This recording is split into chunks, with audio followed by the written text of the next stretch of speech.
चलो तो आज समझेंगे मिनरल्स के बारे में। तो सबसे पहला पॉइंट है मिनरल्स का।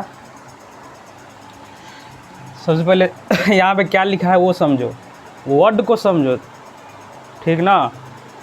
वर्ड एक तरह का सूत्र होती है, वो कुछ ना कुछ कहता रहता है।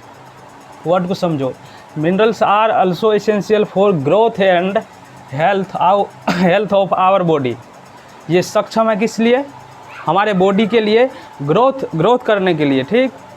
और साथ साथ ये लाभदायक है किस लिए? स्वस्थ के लिए, हेल्दी के लिए और ग्रोथ के लिए। फॉर जैसे कि प्रोटीन्स भी था ग्रोथ के लिए, था ना, उसी प्रकार ये मिनरल्स भी है। और दूसरा पॉइंट कह रहा है minerals are required in small quantities as compared to carbohydrates, protein, fats. ये बॉडी के लिए स्मॉल क्वांटिटीज में हमें आवश्यकता होती है, रिक्वायर्ड होती है। जितना रिक्वायर्ड हमें कार्बोहाइड्रेट्स का होना चाहिए, जितना हमें ज़रूरत फैट्स का होना चाहिए, जितना प्रोटीन्स का होना चाहिए, उतना मिनरल्स का नहीं होती है। इसके तुलना में हमें कम होती है, ठीक। समझा गया? पहला पॉइंट क्या कह रहा है? ग्रोथ के लिए और हेल्थ के लिए। दूसरा कह रहा है ये स्मॉल क्वांटिटीज़, मतलब स्मॉल क्वांटिटीज़ में हमें प्राप्त होती है या फिर लेना चाहिए as compare to carbohydrates, proteins, fats, ठीक। और तीसरा पॉइंट कह रहा है minerals perform various functions like building the strong bones. ये बोन्स को बिल्ड करने में मदद करती है।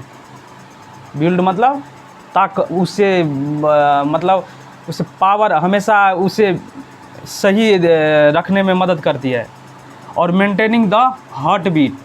और ये जो हार्ट बीट होती है, धड़कन, ये जो ब्रीथिंग होती रहती है, उसमें भी ये सहायक होती है। उसको मेंटेन करता है, ना कि उसे जैसे में फैट्स बढ़ गया तो वो होती है ना हार्मफुल, पढ़े थे ये वैसा नहीं है। मिनरल्स वैसा नहीं है।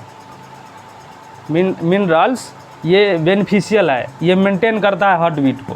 तो इसीलिए मिनरल्स क्या हमें लेना चाहिए ना, तो वो भी स्मॉल क्वांटिटीज में। उतना नहीं लेंगे जितना प्रोटीन लेते हैं, कार्बोहाइड्रेट्स लेते हैं, फैट्स लेते हैं। सही में नहीं, उतना नहीं लेते हम सब। नमक उतना थोड़ी लेते हैं जितना हम कार्बोहाइड्रेट्स का सोर्सेज सब लेते हैं, नहीं लेते। तो अब देखिए अब क्या कह रहा है आगे, सिंथेसाइजिंग एंड हार्मोन्स। ये हार्मोन्स के लिए भी बहुत ही बेनिफिशियल होती है। हमारे शरीर में बहुत ही टाइप का जो हार्मोन्स है उसमें भी ये लाभदायक होती है। सिंथेसाइजिंग का अर्थ क्या? बनावट में शरीर को जो सिंथेसिस करने में, सिंथेसिस जो होती रहती है उसमें भी मदद करती है ये। अगला पॉइंट है each minerals has its specific function. अलग अलग मिनरल्स का अलग अलग कार्य होती है। जैसे कि मैथमेटिक्स में जो टीचर है मैथमेटिक्स का, उसका कार्य क्या है? मैथमेटिक्स पढ़ाना। तो वो मान लीजिए फिजिक्स पढ़ा सकता है, सही से नहीं पढ़ा सकता। इसीलिए बहुत प्रकार का मिनरल्स होती है, लेकिन हर एक का अलग अलग अपना अपना एक स्पेसिफिक फंक्शन होती है, अपना अपना कार्य होती है। सैल्ट का अलग होगा, पोटासियम का अलग होगा, आयरन का अलग होगा, ये सब मिनरल्स है। तो सबका अपना अपना होता है। किसी के शरीर में यदि आयरन कम हो गया कम, तो उसके कारण से जो डिजीज होगा उसकी पूर्ति आयरन ही करेगी, दूसरा मिनरल्स नहीं कर सकता। And it's presence below and above required quantities में कॉजेज डिजीज। ये या तो कम हो गया या ज़्यादा हो गया, उससे भी डिजीज हो सकता है। पूरा मेंटेन में रहना चाहिए मिनरल्स, ठीक। समझ गए यहाँ तक? कोई डाउट है तो बोल दो, हम क्लियर कर देंगे इसी वीडियो में। ठीक।